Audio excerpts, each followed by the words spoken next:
Hey, church, this is Vince Miller. Thank you so much for joining me for another time in God's Word. Today we're going to be in John chapter 18. I'm going to read verses 35 down through 38. This is the moment that Pilate is actually questioning Jesus on his own, aside from the religious authorities. Pilate answered Jesus, "Am I a Jew? Your own nation and the chief priests have delivered you over to me. What have you done?" Jesus answered, "My kingdom is not of this world. If my kingdom were of this world, my servants would have been fighting, that I might not be delivered over to the Jews. But my kingdom is not from the world." Then Pilate said to him, "So are you a king?" Jesus answered, "You say that I'm a king. For this purpose I was born, and for this purpose I have come into the world, to bear witness to the truth. Everyone who is of the truth listens to my voice." Pilate said to him, "What is truth?" One of the famed questions of all time. After Pilate had said this, he went back outside to the Jews and told them, "I find no guilt in him." So, guys, the religious authorities handed Jesus over to the Roman authorities under accusations of high treason. And Pilate works very quickly to get to the heart of this matter with a direct question: Are you the king of the Jews? Are you a king? And then Pilate and Jesus have this remarkable conversation. Pilate doesn't want to be played by the Jewish religious authorities because he was well aware of how they operated at times. And he quickly realizes that Jesus has not conspired and trained and prepared men for treasonous acts. The only thing that he could possibly deduce, based upon his line of questioning, is that Jesus was a teacher who challenged the Jews on matters of the truth.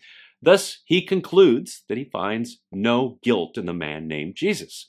Now, keep in mind that this is actually potentially a precarious political situation for Pilate. I mean, capital crimes were a serious offense and needed to be handled expeditiously by Rome to keep the peace and to keep people in line. But sentencing and crucifying an innocent Jew when millions were present for a festival was also a delicate matter that could result in unrest if the truth was not exposed. To top it all off, Pilate doesn't want to be a puppet pawn of accusations by religious authorities. So what does Pilate do? He does something genius. He exposes the truth.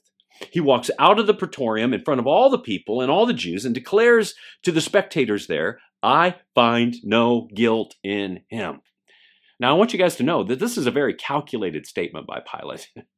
You'll notice that he never offers a verdict on the originating accusation by the Jews. There's nothing said about whether Jesus is or is not the king of the Jews.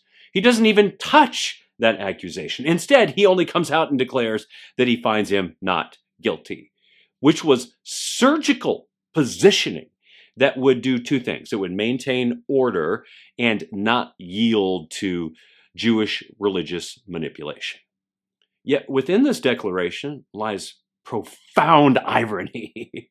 While Pilate may not acknowledge Jesus as the king of the Jews, the truth remains unchanged.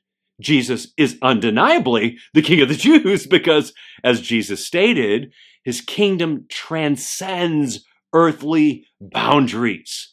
So guys, here's the application today. Sometimes the accusations and the verdicts of the world are not going to align with God's truth. They're just not. Regardless of what people say and how loud they say it, we have to choose to stand firm, trusting in God's truth. And when the world questions us and interrogates us and ridicules us and mocks us, we have to hold the line of truth, just like Jesus demonstrates here for everyone to see. He's going to stand for the truth, regardless the cost. Guys, I pray this blesses you today. If it has, share it with someone else, and I'll see you right back here again tomorrow.